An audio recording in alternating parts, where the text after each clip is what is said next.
ठीक है सर। अब हम एक तो प्लैनेट के डिस्टेंस के बारे में बात करेंगे और घरों के बारे में बात करेंगे। प्लैनेट के डिस्टेंस का सीधा संबंध क्या है उसको समझ लीजिए पहले। ध्यान से मेरी बात सुनिए। ऐसा समझिए आप, मैंने आप पिक्चर नहीं इसलिए दिखा रहा कि आपका माइंड सही होगा। अभी सूर्य को मुख्य रखते हैं। पृथ्वी में हम बैठे हैं। ये, हम पृथ्वी से सूर्य का आंकलन कर रहे हैं और सूर्य से बाकी प्लैनेट का आंकलन कर रहे हैं। Do you understand this? समझा? yeah that we are trying to predict, we are trying to know, right, from earth about sun and other planets, right? What is it about other planets? क्या है दूसरे planet के बारे में? तो it is about what distance they are in, कितना distance है सूर्य से, and why it is important for us to know their distance, हमको कैसे क्यों मालूम होना चाहिए उसके बारे में। देन अगर हमें मालूम हुआ तो उससे हम निष्कर्ष क्या निकालें? निष्कर्ष ये निकलेगा, why we should we learn that, कि एक हॉरोस्कोप में जो राशि हम देखेंगे उस राशि में कोई प्लैनेट होगा, वो कितने दिन तक रहता है।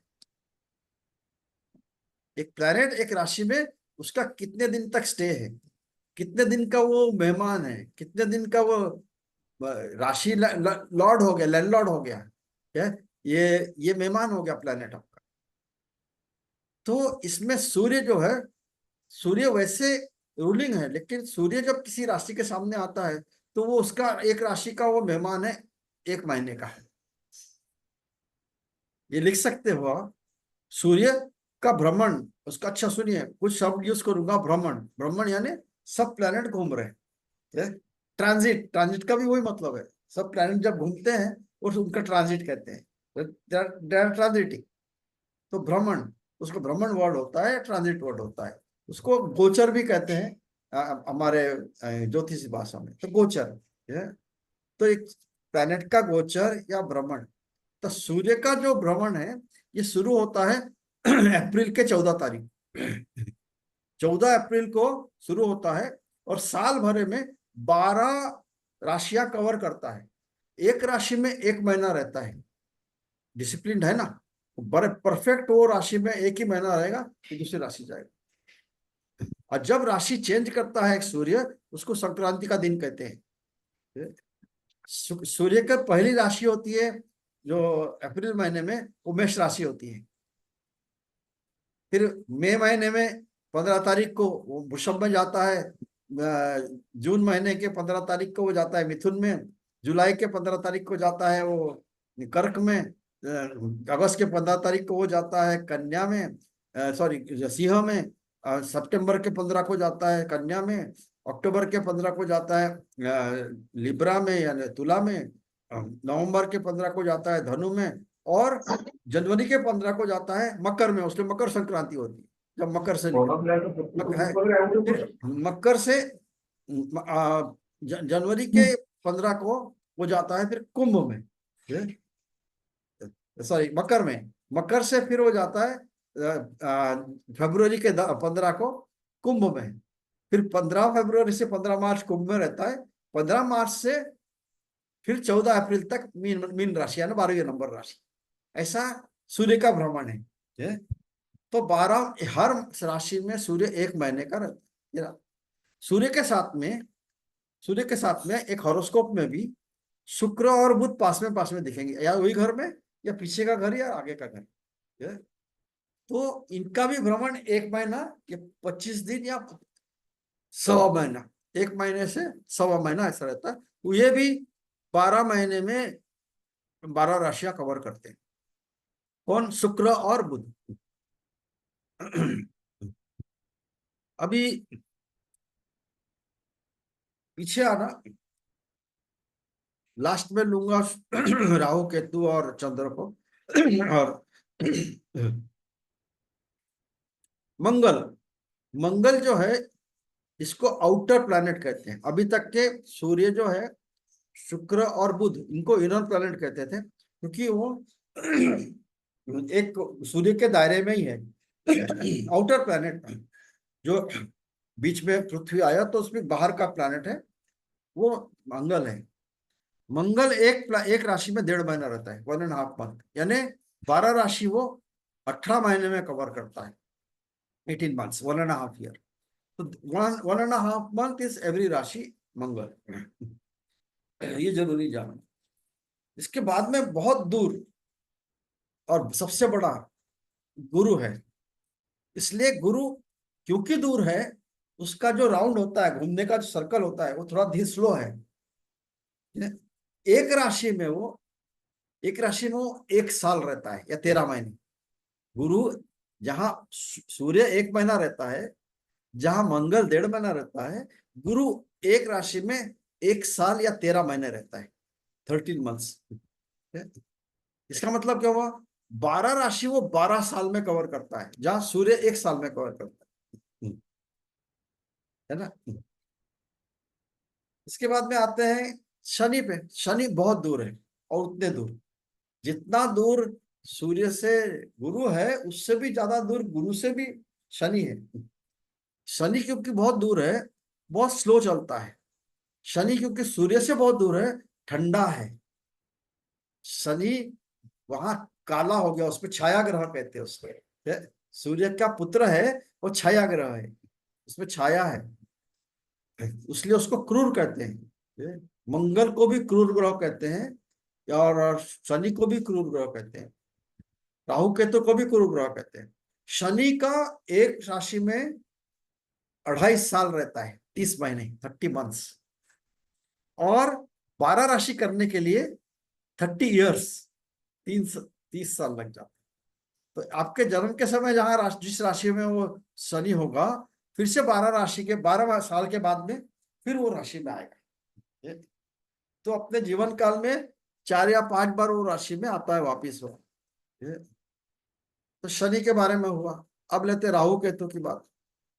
राहु केतु और चंद्र क्या है? चंद्र सूर्य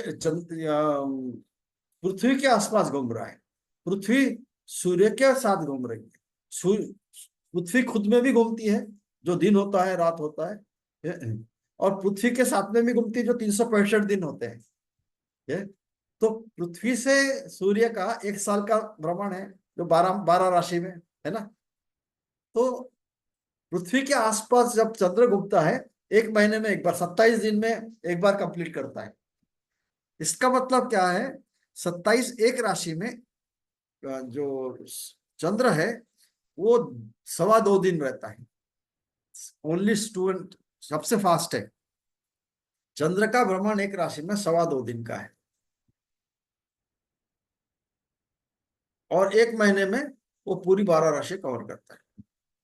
राहु केतु एक राशि में 1.5 साल रहते हैं, 1.5 year। राहु और केतु दोनों, उनको 12 राशि कवर करने में 18 महीने लगते हैं। राहु केतु का और एक स्वभाव है, ये दोनों क्रूर है, दे आर मैलिफिक प्लैनेट्स।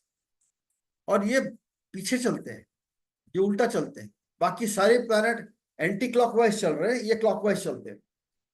बाकी सारी, ध्यान रखें, बाकी सारी प्लैनेट एंटी क्लॉकवाइज चल रहे हैं, ये क्लॉकवाइज चलते हैं।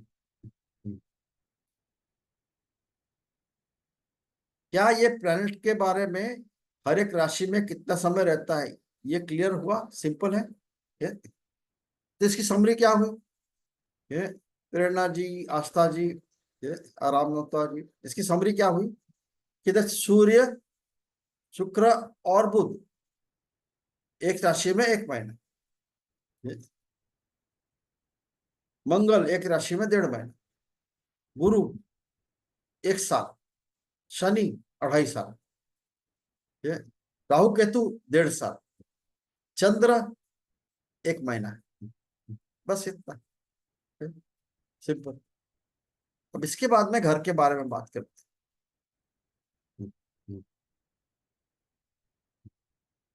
जब घर के बारे में बात करते हैं ना, इस पे ध्यान देना, ये जो ये पिक्चर, इस पे ध्यान देना। ठीक है? इसमें मैं कोशिश कर रहा हूँ कुछ ड्रॉ करने की, ताकि आपको समझा सकूं। ठीक है? अब मैंने ये जो राउंड है ना, इसका बना दिया, इसको अगर स्क्वायर बना दिया, क्या ये राउंड का स्क्वायर बना दिया, तो ये स्क्वायर ऐसा बनेगा। ये स्क्वायर बन गया, मैं स्क्वायर में ऐसा ये डाल दिया, घर बांट दिया 12, ठीक है, ऐसा क्रॉस डाल दिया, यहाँ क्रॉस डाल दिया, ठीक है, समझे? इसका मतलब क्या हुआ, ये जो डिस्टेंस है दो दो प्लैनेट का, या ये एक पहला घर हो गया, ये वाले दो प्लैनेट का डिस्टेंस है, ये दूसरा घर हो गया, ये तीसरा प्लैनेट का घर है, ये तीसरा घर हो गया, ये जो डिस्टेंस है ये चौथा घर हो गया, ये जो डिस्टेंस है ये पांचवा घर हो गया, ऐसा, ठीक है।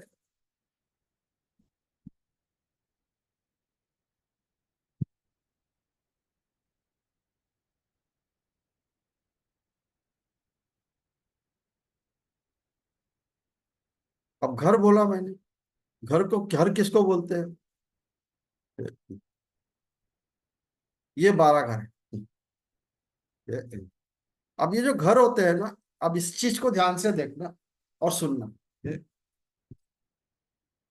अंडरस्टैंड दिस, दैट दिस 12 जो खाने हैं, ये चौकोर खाने हैं, दिस आर स्क्वायर, ये दिखते हैं त्रिकोण, बट ये इनको सादा खाना ही बोलते हैं, इसको they are all having same importance, importance थोड़ा अलग है, लेकिन बताऊंगा क्या है। तो ये 1 2 3 4 ये बीच के हो गए, या यहाँ से ये पांचवा, यहाँ से पांचवा है, इसका इंपॉर्टेंस है, त्रिकोण बनता है, ठीक है। तो ये जो 12 घर है, इनका जो नंबर है, ये कहीं लिखा हुआ नहीं मिलेगा आपको, या they will not right the number of, अब कोई भी चार्ट में इनके नंबर लिखे नहीं मिलते। क्या लिखा मिलता है?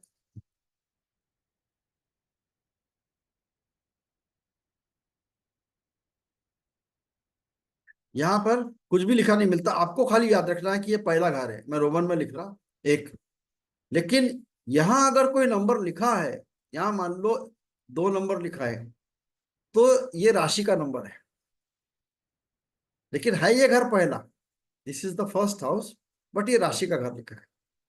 ये दूसरा घर है, हर वक्त दूसरा घर है, स्थिर रहेगा, एंटी क्लॉक चलता है। अब यहाँ अगर 2 नंबर राशि लिखी है, तो यहाँ 3 आएगी, यहाँ 4 आएगा, यहाँ 5 आएगा। मान लो मैं इसको मिटा देता हूँ, ये अब मैं इसमें 1 नंबर घर बनाया, ये 2 नंबर घर बनाया, ये 3 नंबर घर बनता है, ये 4 नंबर घर बनता है, ये 5 नंबर घर बनता है, ये 6 नंबर घर है, ये 7 नंबर घर है, ये 8 है, ये 9वां घर है, ये 10वां घर है, ये 11वां घर है, और ये 12 घर। बस इतना सिंपल, 12 घर।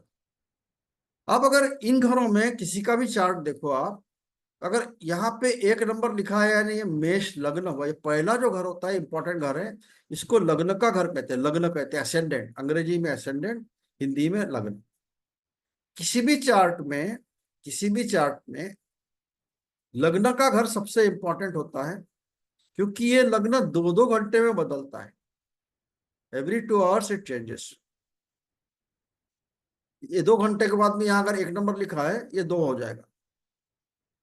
अच्छा, अब यहाँ अगर 1 लिखा है, यहाँ 2 लिखा होगा, या 3 होगा, या 4 होगा, या 5 लिखा, 6 7 8 9 10 11, वैसे वो फॉलो करेंगे। यहाँ में अगर 2 लिखा है, तो ये घर तीसरा हो गया, मिथुन का हो गया, ये घर कर्क का हो गया, ये घर सिंह का हो गया। अब जो राशि लिखी रहती है वो घर उसका है, ऐसा बोलते हैं। फिर से समझाता हूँ,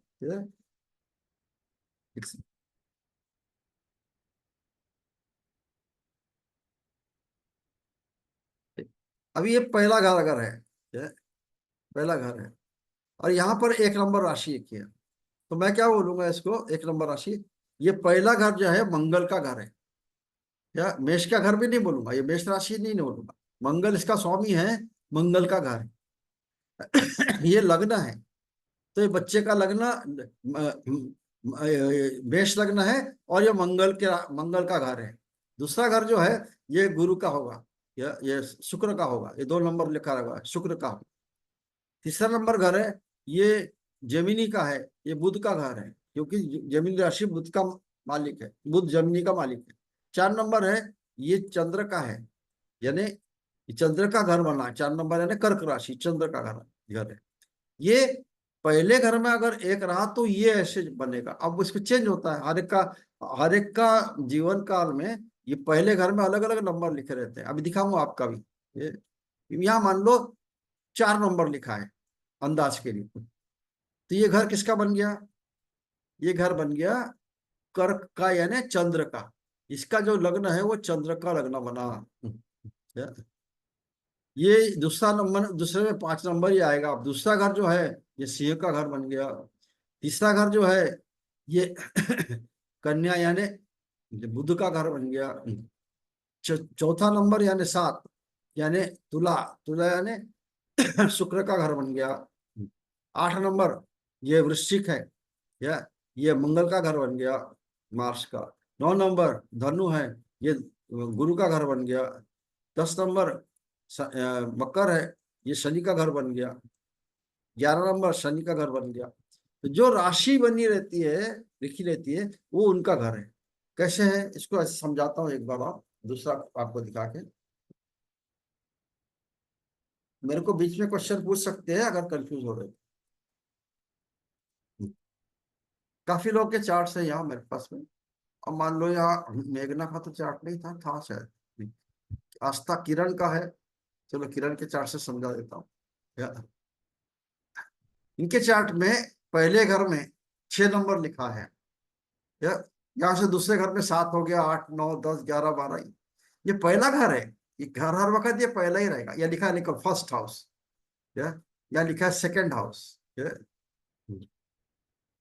यहाँ पे लिखा है फर्स्ट हाउस, रे तनु, ये विर्गो, विर्गो यानी कन्या का। सेकंड हाउस लिब्रा, ये लिब्रा का घर है। थर्ड हाउस, राइट, ये वृश्चिक का घर है, यानी मंगल का घर है। चौथा घर ये गुरु का घर है, गुरु की राशि है। 5वां घर ये शनि की राशि है, शनि का घर है। 6वां घर ये भी शनि की राशि है, शनि खुद बैठा है वहां पे। 7वां घर ये गुरु की राशि है, गुरु का घर है। तो ऐसे घर का नंबर हुआ। वैसे घर के नंबर 1 2 3 4 5 6 7 8 वो स्थिर है। जो राशि लिखी, चलो दूसरा किसी का दिखाता हूँ। ये रजनी, इनका 1 नंबर ही है। तो पहला घर जो है इनका लग्न है, ये बना मंगल का लग्न बना। दूसरा घर ये है शुक्र का घर है। तीसरा घर है बुध का घर है। ऐसा ही इनका राजकुमार भरद्वाज, इनका पहला घर है ये कर्क का है, यानी चंद्र का घर है। बाकी 4 5 6 7 8 9 10 11 ऐसे जहां भी मालिक होंगे उनका घर बना। ये घर गुरु का है। ऐसा आई होप ये समझ में आया आपको। घर के नंबर और घर के स्वामी कौन रहते हैं, या अब एक एक स्टेप आगे जाते हैं।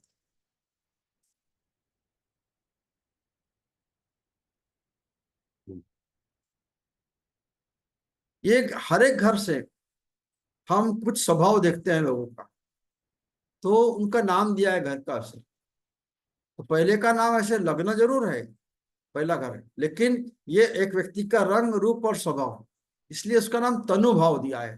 तनु भाव, इसको लिख लेना। पहला घर है तन भाव है, दूसरा घर है ये धन भाव है। इसमें हम धन का भी देखते हैं, परिवार का भी देखते हैं, और हमारे वाणी का भी देखते हैं, कम्युनिकेशन का। धन भाव हमारे वेल्थ का भी है, हमारे फैमिली का भी है, और वाणी का भी। तीसरा है पराक्रम का भाव, तीसरा भाई पराक्रम का है। ये भाई का भी है, मित्र का भी है, नेबर का भी है। चौथा भाव माता का भाव है, सुख भाव है, इसको सुख भाव कहते हैं। पहला धन भाव, तन भाव, दूसरा धन भाव, तीसरा पराक्रम भाव, चौथा सुख भाव।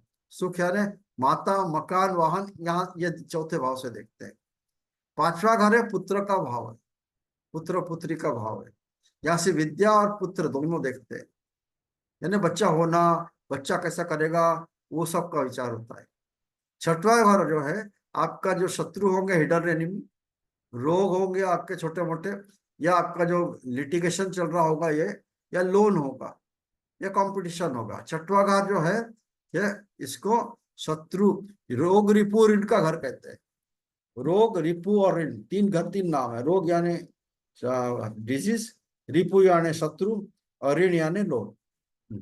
सातवां घर है, इसको दारा भाव कहते हैं। दारा यानी लाइफ पार्टनर, स्पाउस। तो अपने स्पाउस का घर है, लाइफ स्पाउस का या बिजनेस पार्टनर का घर है। आठवां, सातवां घर ये वैवाहिक जीवन का घर है। हमारे लाइफ पार्टनर का है, बिजनेस पार्टनर। आप इधर हो, आपके अपोजिट वैवाहिक पार्टनर। आठवां घर जो है आप, आपसे दूसरा घर आपका कुटुंब हुआ। आपके स्पाउस का, वाइफ और हस्बैंड का, उसका दूसरा घर है, ये आपका ससुराल पक्ष हुआ। लेकिन ये आयु का भाव इज नोन एज आयु का भाव। तो यहाँ से कष्ट को भी देखते हैं जीवन में, और आयु को भी देखते हैं। यहाँ से सडन गेन का देखते हैं, लॉटरी वगैरह का, और गुड़ विद्या का देखते हैं। आप जो नॉलेज सीख रहे हो एस्ट्रोलॉजी का, वो आठवें घर से संबंध। नौवां घर जो है ये पिता का घर है, भाग्य का घर है, धर्म का घर है। नौवें घर को धर्म का स्थान या भाग्य स्थान कहते हैं। पहला घर धन भाव, दूसरा घर धन भाव, क्या नाम है वो बता रहा हूँ। तीसरा घर पराक्रम भाव, चौथा घर सुख भाव, पांचवा घर पुत्र भाव, छठवां घर रोग, रिपु, ऋण का भाव, सातवां घर दारा भाव या लाइफ पार्टनर का भाव, आठवां घर आयु भाव, नौवां घर भाग्य भाव, 10वां घर ये भाग्य और धर्म का कारक है अगर, ये कर्म का भाव है। 10वां घर कर्म का है। 11वां घर आपके लाभ का है, लाभ का घर, लाभ भाव कहते हैं इसको। आय भाव, लाभ भाव कहते हैं, लाभ। अगर ये लाभ है तो 12वां घर व्यय भाव कहते हैं, हाउस ऑफ एक्सपेंसेस।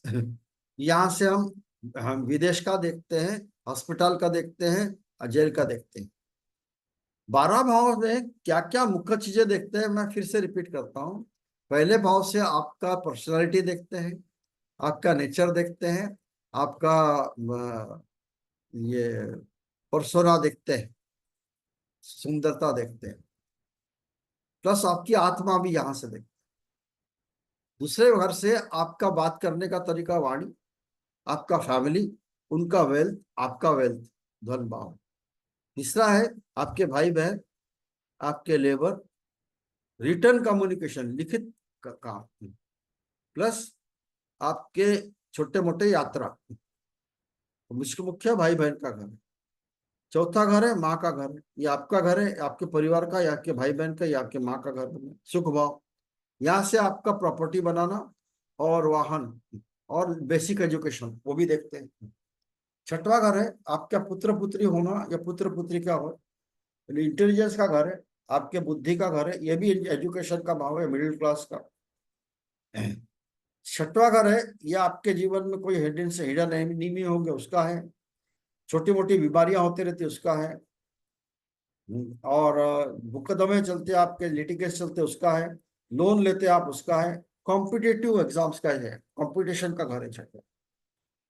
सातवां घर है आपका वैवाहिक जीवन का, लाइफ पार्टनर का एंड बिजनेस पार्टनर का, उसके व्यापार का भी है सातवां घर। आठवां घर है आपके ससुराल पक्ष का है, ये आयु का घर है, इंश्योरेंस के पैसे का घर है, किसी के मरने के बाद का जो पैसा मिलता है। लॉटरी का भी घर है, लेकिन गुड़ विद्या का घर है, ऑकल्ट साइंस का घर है। नौवां घर है भाग्य का घर है, धर्म का घर है। 10वां घर है पिता का है, आप कर्म का घर है, आपके करियर का पूरा घर है। 11वां घर है आपका लाभ का, आय का है। 12वां है एक्सपेंसेस का है, व्यय का, आपके हॉस्पिटल का है, जेल का है, विदेश जाने का भी, फॉरेन का भी। हॉस्पिटल जेल से मतलब है आप बीमार हुए तो हॉस्पिटल जेल होता है, आप अगर हॉस्पिटल में काम करने लायक आपके प्रोफेशन है तो वो भी होगा, जेल में काम करने लायक प्रोफेशन है तो वैसा होगा।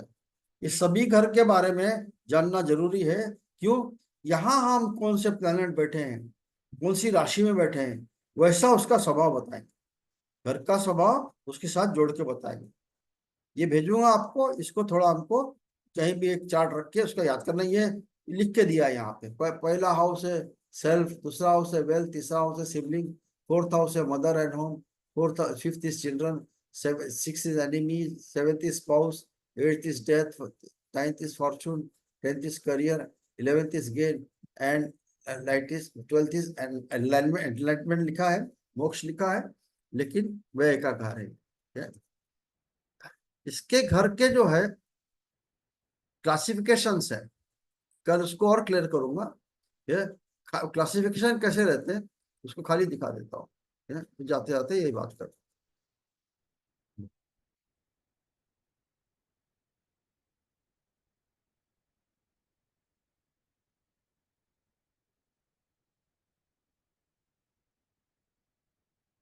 ये ए ग्रेड घर है पहला वाला। इसका इसका अगर एक नंबर घर देंगे, पहले नाम दे, एक नंबर देता हूँ, 1, 2, 3, 4, 5, 6, 7, 8, 9, 10, 11, 12। ठीक है, अभी ये लग्न जो है एक नंबर, ये ए ग्रेड घर है। इसके साथ में पांचवा घर है, ये भी ए ग्रेड है, ये भी ए ग्रेड है। और नौवां घर है, ये भी ए ग्रेड है। ये जो पहला नंबर, पांचवा नंबर और नौवां नंबर घर है, यह इसको त्रिकोण कहते हैं, ए ग्रेड घर। इनमें से इसका मतलब क्या है, ए ग्रेड का मतलब क्या है?